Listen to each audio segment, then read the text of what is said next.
Bonjour à tous, je m'appelle Patrick Frolet et je suis votre spécialiste produit pour les tracteurs. Aujourd'hui, vous me rejoignez au siège de Classe UK à Saxham. Dans cette vidéo, nous allons voir le réglage de notre drop sur une machine C-bis. Vous me rejoignez à l'intérieur de notre tracteur Cematic C-bis. Nous détaillons à nouveau certains réglages de la transmission que nous pouvons effectuer sur notre tracteur. Alors, que pouvons-nous faire en ce qui concerne le réglage des drops? Tout d'abord, les drops sont un élément fondamental du fonctionnement de toute transmission CVT. Ainsi, dans nos tracteurs, en accédant au menu de la transmission, nous disposons d'un menu dédié au drop moteur. Nous pouvons donc voir ici nos deux réglages différents, l'un pour le couple nommé Eco et l'autre pour la puissance nommée Power. Ce qu'il faut retenir à propos de Eco et de Power, c'est qu'il ne s'agit que de un nom. Tout va dépendre de la valeur que nous leur attribuons. Alors cela signifie par exemple que si j'utilise un drop moteur de 20% et que je règle ici à l'instant, je dispose d'une plage d'utilisation du moteur de 80%. En plus clair, j'enlève donc 20% de plage de régime par rapport au régime nominal qui est de 2250 tours par minute. Ainsi, mon tracteur pourra travailler de 850 tours minute jusqu'à 1816 tours par minute sans jamais les dépasser. Je l'ai donc limité. Il en va de même pour le mode Power. Il existe donc deux pré-réglages différents entre lesquels nous pouvons changer rapidement et facilement.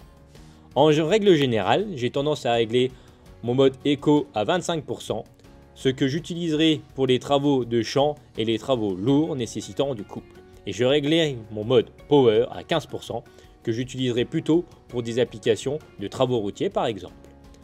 La raison est que sur route, qui est une application rapide, nous voulons être au plus proche de la puissance maximale de notre tracteur. Donc il s'agit de 1850 tours grosso modo, mais ça va dépendre également de votre cylindrée et donc de votre moteur. Également, 25% se situe plus bas dans les tours par minute, à un peu moins de 1700 tours dans cet exemple. Cela nous rapproche un peu plus de notre couple maximal, soit environ 1550 tours.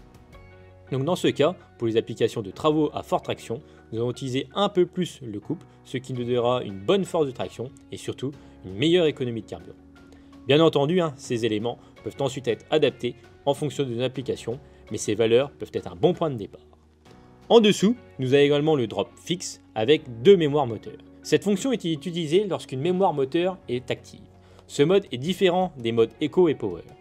Ainsi, au lieu de réduire de 20% du régime nominal, ici nous donnons la limite basse avant que le tracteur ne ralentisse. Ce réglage permet de prioriser l'avancement du tracteur par rapport au régime de la prise de force. Alors qu'est-ce que cela veut dire? Dans cet exemple, nous pouvons voir que le mémoire moteur numéro 2 est réglé sur 1900 tours par minute. Et lorsque j'utilise un drop moteur de 5% par exemple, il permettra de descendre à 1800 tours par minute. Pour la plupart des applications de prise de force, où l'on veut une charge et un régime très constant, on utilisera le pourcentage le plus bas possible. Cependant, pour les applications où la prise de force est soumise à des charges irrégulières, comme par exemple avec une presse à balle cubique où le piston va et vient, nous utiliserons donc un pourcentage plus élevé. Dans cet exemple, il s'agit donc de 15%. Cela donnera la possibilité au moteur de s'écraser un peu plus avant que la vitesse d'avancement du tracteur ne soit réduite. En d'autres termes, pour nos différents drops, que ce soit Eco, Power, nous venons définir une limite de régime de moteur afin que le tracteur ne dépasse pas une certaine valeur. Lorsque nous sommes en drop fixe, nous définissons un minimum de régime moteur où le tracteur ne doit pas descendre lorsque nous sommes en pleine charge. Nous pouvons facilement les ajuster à partir de notre écran d'accueil en utilisant la silhouette que nous avons détaillée dans notre menu de présentation du C-bis. En appuyant sur le menu de transmission, nous pouvons voir que nous disposons des trois modes de drop différents et que nous pouvons passer de l'un à l'autre. Nous pouvons également changer rapidement et facilement entre Eco et Power en cours de route.